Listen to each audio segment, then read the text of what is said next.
लगाने शुरू किए थे तो बहुत बार मैंने कोशिश की ये तमाम हाइब्रिड पोथोस जैसे Manjula pothos, marble queen pothos, Perl and Z pothos को पानी में ग्रो करने की, पर कामयाबी नहीं मिली क्योंकि कुछ दिनों के बाद उनमें से काफ़ी हद तक ग्रीन पत्तियाँ निकलने लगती हैं। तो मैंने तो ये मान लिया था कि नहीं, ये पोथोस पानी में नहीं ग्रो हो सकते हैं क्योंकि तुरंत ही इनमें वेरिगेशन रिवर्ट होने लगता है। पानी में जब मैं लगा रही थी तो उनको रूम्स में रख रही थी, ज़्यादा होता था तो लैंप के पास रख देती थी, एलईडी लाइट के नीचे रख देती थी कि इनकी पत्तियों का वेरिगेशन बना रहे। पर फाइनली उनका वेरिगेशन मेंटेन नहीं रह पाता था और वो रिवर्ट हो जाते थे। तो एक पॉइंट पर तो मैंने इनको अंदर पानी में लगाना ही छोड़ दिया। पर मैंने एक पॉइंट के बाद ये सोचा कि पानी में भी अगर हम इनको लगाते हैं और सही सनलाइट भी प्रोवाइड कर दें तो देखें क्या रिजल्ट होता है। ये जो मेरा एक्सपेरिमेंट था ये बहुत कामयाब हुआ।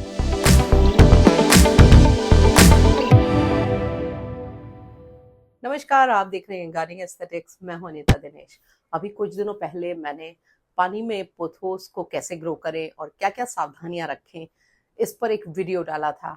उसमें बहुत सारे लोगों की एक क्वेरी जो थी वो बहुत कॉमन थी कि जब भी हम किसी भी हाइब्रिड पोथोस यानी कि मंजुला, एंजॉय पोथोस और मार्बल क्वीन पोथोस जैसे हाइब्रिड पोथोस की कटिंग्स को पानी में ग्रो करते हैं, हाइड्रोफोनिक ढंग से ग्रो करने की कोशिश करते हैं, तो कुछ दिनों बाद उनमें वेरिगेशन रिवर्ट होने लगता है, यानी कि हरी पत्तियां निकलने लगती हैं। बहुत सारे लोगों ने ये सवाल पूछा तो उनको कैसे लगाएं, क्योंकि हम सभी जानते हैं और मैं अपने वीडियोस में लगातार बताती रहती हूँ कि जो हाइब्रिड पोथोस होते हैं या कोई भी प्लांट जिसमें बहुत स्ट्रॉन्ग वेरिगेशन होता है वो देखने में तो खूबसूरत लगता है और हमको लगता है क्योंकि ये एक फैंसी डेलिकेट प्लांट है तो इसकी लाइट की रिक्वायरमेंट कम होगी, यानी कि उसको लो लाइट में रखेंगे तो ज्यादा अच्छा रहेगा। जबकि होता इसका उल्टा है। ये जितने भी हाई वेरिगेशन वाले प्लांट्स होते हैं इनको नॉर्मल प्लांट्स के मुकाबले ज्यादा सनलाइट की जरूरत होती है और जब सनलाइट इनकी कम होती है जिसकी वजह से इनकी जो पत्तियों का वेरिगेशन कई बार बहुत कम होने लगता है और कई बार ये बिल्कुल रिवर्ट हो जाती हैं। इसके अलावा भी बहुत से ऐसे कारण होते हैं जो पत्तियों में वेरिगेशन को प्रभावित करते हैं। आज के वीडियो में हम बात यही करेंगे किस तरह से हम इन तमाम डेलिकेट हाइब्रिड वैरायटीज को पानी में ग्रो करें जिससे कि इनका वेरिगेशन खत्म ना हो और इनकी पत्तियों के वेरिगेशन बिल्कुल ही उतने खूबसूरत लगे जैसे कि हमारे नॉर्मल गोल्डन पोथोस के लगते हैं। प्लांट की जो क्वालिटी है, उसकी जो वेरिगेशन की क्वालिटी है वो बिल्कुल वैसी ही लगे। वीडियो को शुरू करें उसके पहले अगर अभी तक आपने मुझे इंस्टाग्राम पे फॉलो नहीं किया है तो गार्डनिंग एस्थेटिक्स को इंस्टाग्राम पे फॉलो कीजिए।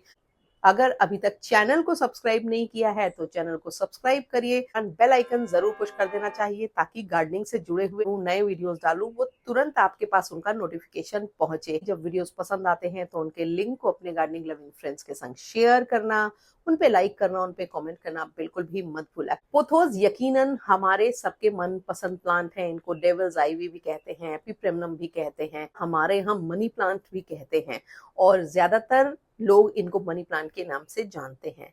पर नॉर्मल गोल्डन पोथोस तो हम सब पानी में ग्रो करते हैं और बहुत अच्छे से ग्रो होते हैं। पर कई बार ऐसा होता है कि अगर आप Manjula pothos, marble queen pothos, Perl and Z pothos जैसी पोथोस वेराइटीज को पानी में ग्रो करने की कोशिश करें तो उनकी जो पत्तियां हैं वो आगे करके ग्रीन निकलने लगती हैं, क्योंकि जब हम पानी में पोथोस को ग्रो करते हैं तो हम उसको ज्यादातर घर के अंदर सजावट के लिए यूज करते हैं और ऐसे में इन प्लांट्स की पत्तियां कुछ दिनों बाद हरी निकलने लगती हैं, ग्रीन होने लगती हैं, यानी कि वेरिगेशन रिवर्ट हो जाता है और ऐसे में बड़ा चैलेंजिंग होता है इनको पानी में मेंटेन रखना।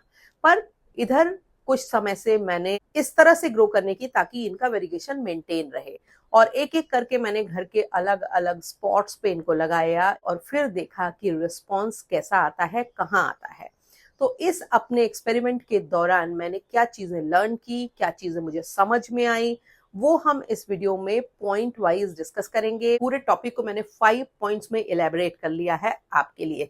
तो चलिए एक एक करके पॉइंट वाइज इस बात को डिस्कस करते हैं। कुछ चीजें बहुत बेसिक होती हैं। जब हम किसी भी हाइब्रिड पोथोस की कटिंग लेते हैं तो सबसे इंपॉर्टेंट चीज पता है क्या होती है? सबसे इंपॉर्टेंट चीज होती है कि हमको कौन से स्टेम का चुनाव करना है। हमको हमेशा एक बेहतरीन वेरिगेशन वाले या प्लांट में सबसे खूबसूरत वेरिगेटेड जो टहनी है उसका चुनाव करना चाहिए, क्योंकि उसमें जितना खूबसूरत वेरिगेशन होगा उसमें से जो आगे ग्रोथ होगी वो उस वेरिगेशन को काफी हद तक चांसेस होते हैं कि आगे ले जाएगी, जिससे आपके प्लांट की पत्तियां हाईली वेरिगेटेड होंगी, ज्यादा खूबसूरत दिखाई देंगी और आपका प्लांट एक अट्रैक्टिव फोलिएज के संग आपके उस स्पॉट की शोभा को बढ़ाएगा।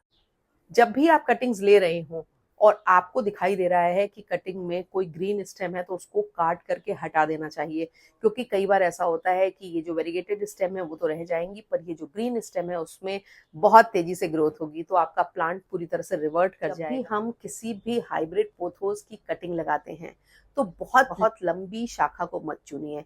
जैसे ऐसे बहुत लंबी सी जो स्ट्रिंग है जब आप डालेंगे तो ये सेटल होने में बहुत दिन लगाएगी। ऐसे में क्या होगा, ये जो टहनी है ये बहुत अच्छे से पानी में ग्रो होने के लिए एक लंबा समय लेगी, जब तक कि आपके प्लांट की पुरानी पत्तियां खराब हो जाएंगी। ऐसे में ज्यादातर चांसेस है कि ग्रीन कलर की पत्तियां ज्यादा निकलने लगे और वेरिगेशन खत्म हो जाए। इसलिए छोटे कॉम्पैक्ट खूबसूरत वेरिगेशन वाले स्टेम्स को लेना बड़ा इंपॉर्टेंट होता है। पानी में जब भी हम पोथोस लगाते हैं तो कोशिश ये करनी है, हाइब्रिड पोथोस के केस में तो ये बहुत ध्यान रखना है कि पानी में कोई भी आपको हाई नाइट्रोजन फर्टिलाइजर या कोई हाइड्रोफोनिक फर्टिलाइजर, लिक्विड फर्टिलाइजर नहीं डालना है। क्यों नहीं डालना है? क्योंकि जैसे ही आप पानी में फर्टिलाइजर डालेंगे आपका प्लांट ज्यादा पिगमेंट्स बनाने लगेगा, ग्रीन कलर के क्लोरोफिल का ज्यादा निर्माण करने लगेगा, क्योंकि उसको एक बेहतर खाना जब मिलेगा और क्लोरोफिल ज्यादा बनेगा तो पत्तियां ज्यादा हरी होने लगेंगी। इसलिए हमेशा ये ध्यान रखना है, चाहे मार्बल क्वीन पोथोस हो, पर्ल एंड जेड पोथोस हो, मंजुला पोथोस हो, कोई भी पोथोस अगर आप पानी में लगा रहे हैं तो उसमें अंदर पानी में फर्टिलाइजर नहीं डालना है। कुछ एक फोलियर स्प्रे जो मैंने पहले भी बताया है वीडियो में, वो मैंने एंड कार्ड में जो वीडियो मिलेगा वहां बताए हैं। इन फोलियर स्प्रे को आप यूज कर सकते हैं। उसमें भी एलोवेरा वाला फोलियर स्प्रे ज्यादा बेहतर रहेगा, क्योंकि वो एक तो ऑर्गेनिक है, दूसरा वो प्लांट में वेरिगेशन को उतना डिस्टर्ब नहीं करता है। सबसे महत्वपूर्ण यानी कि सबसे इंपॉर्टेंट पॉइंट मैं डिस्कस करने वाली हूँ वो सनलाइट रिक्वायरमेंट के बारे में है। कोई भी वेरिगेटेड प्लांट इंक्लूडिंग ये तमाम हाइब्रिड पोथोस जिनको ज्यादातर पोथोस लवर लगाते हैं या ये आसानी से नर्सरीज में मिलते हैं, इनमें जो वेरिगेशन होता है उसकी वजह से इनकी जो सनलाइट की रिक्वायरमेंट है वो नॉर्मल पोथोस के मुकाबले थोड़ी सी ज्यादा हो जाती है।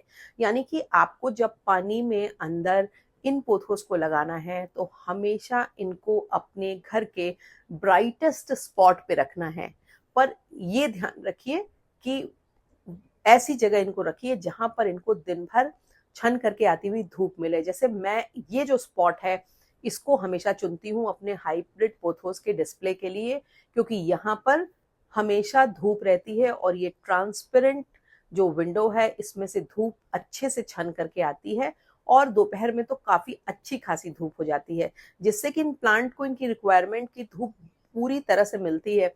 और देखिए बाहर लगे हुए प्लांट्स के मुकाबले इनमें कितना सुंदर वेरिगेशन है, इनकी पत्तियां कितनी स्पॉटलेस और हेल्दी हैं, स्टेम्स बिल्कुल भी लगी नहीं है, जो इस बात का सबूत है कि इनको सनलाइट प्रॉपर मिल रही है। क्योंकि जब सनलाइट प्रॉपर नहीं मिलेगी तो पानी में पड़े हुए मनी प्लांट की स्टेम भी लगी होने लगती हैं। पर यहाँ पर जो सारी स्टेम्स हैं, जो सारी पत्तियां हैं, वो सब कितना कॉम्पैक्ट है, जबकि आप नीचे रूट्स देखेंगे तो ये काफी ज्यादा डेंस है। यानी कि प्लांट काफी दिनों से लगे हुए हैं पर इनको बहुत अच्छी धूप मिल रही है, इसलिए ये नेचुरल ग्रोथ पैटर्न है उसके हिसाब से चल रहे हैं, ज्यादा खूबसूरत, ज्यादा कॉम्पैक्ट, ज्यादा नेचुरल लग रहे हैं। तो हमेशा कोई सनी विंडो या बैल्कनी का वो एरिया जहां पर धूप आती है और वहां पर आप अपने water grown hydroponically grown hybrid pothos को रख सकते हैं, जिससे कि इनकी पत्तियां न सिर्फ शाइनी बनी रहे बल्कि इनमें वेरिगेशन के जो पैटर्न्स हैं वो भी काफी बड़ी तादाद में उभर करके आते रहें। और ये एक सबसे ज्यादा इम्पोर्टेंट की पॉइंट है जिसको कि आपको कभी भी मिस नहीं करना है, क्योंकि जब आप सारी रिक्वायरमेंट्स पूरी भी कर लेंगे और अगर ये रिक्वायरमेंट रह गई तो फिर वेरिगेशन धीरे धीरे खत्म होने लगेगा, पत्तियां ज्यादा ग्रीन होने लगेगी। एक बड़ी इंपॉर्टेंट चीज है जब आप पानी में हाइब्रिड पोथोस को लगाते हैं तो है रूट प्रूनिंग। तो इनकी रूट्स अगर बहुत ज्यादा हो जाती हैं तो भी इनकी पत्तियां रिवर्ट होने लगती हैं। इसलिए टाइम टू टाइम इस तरह से इनकी रूट्स को प्रून करते रहें। और यकीन मानिए, रूट को प्रून कर देने से प्लांट की ग्रोथ पर कोई नेगेटिव असर नहीं होगा, बल्कि ग्रोथ ज़्यादा अच्छी हो जाएगी। क्योंकि जब हम बहुत सारी रूट डाल देते हैं, पानी है ग्लास जार का, वो बहुत जल्दी जल्दी डिप्लीट होने लगता है, ख़त्म होने लगता है।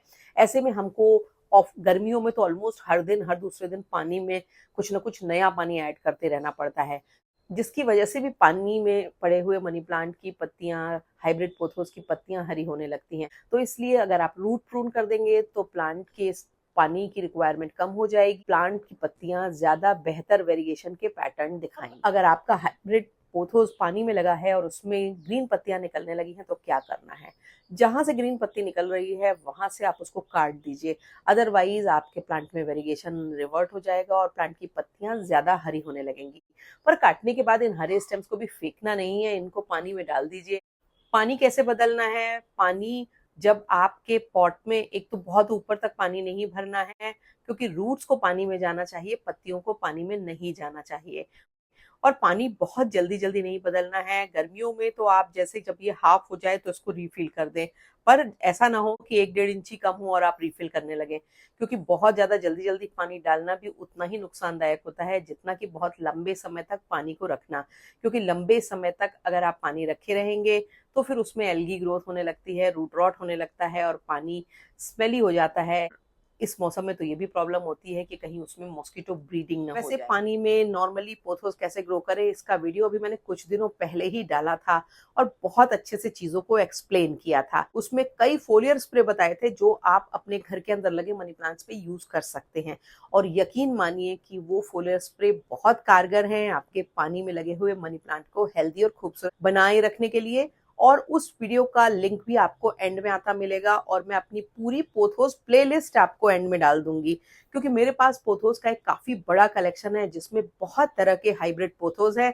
तो अगर आप कोई नई वैरायटी कलेक्ट करना चाहते हैं पोथोस की, आप किसी नई वैरायटी को लेकर के स्ट्रगल कर रहे हैं, तो उन वीडियोस में देख करके आप अपने प्लांट को ज्यादा बेहतर तरीके से मेंटेन कर सकते हैं। और आशा है आप इन बातों का अगर ध्यान रखेंगे तो आप भी मेरी तरह से पानी में हाइब्रिड पोथोस बहुत खूबसूरती से उगा सकेंगे।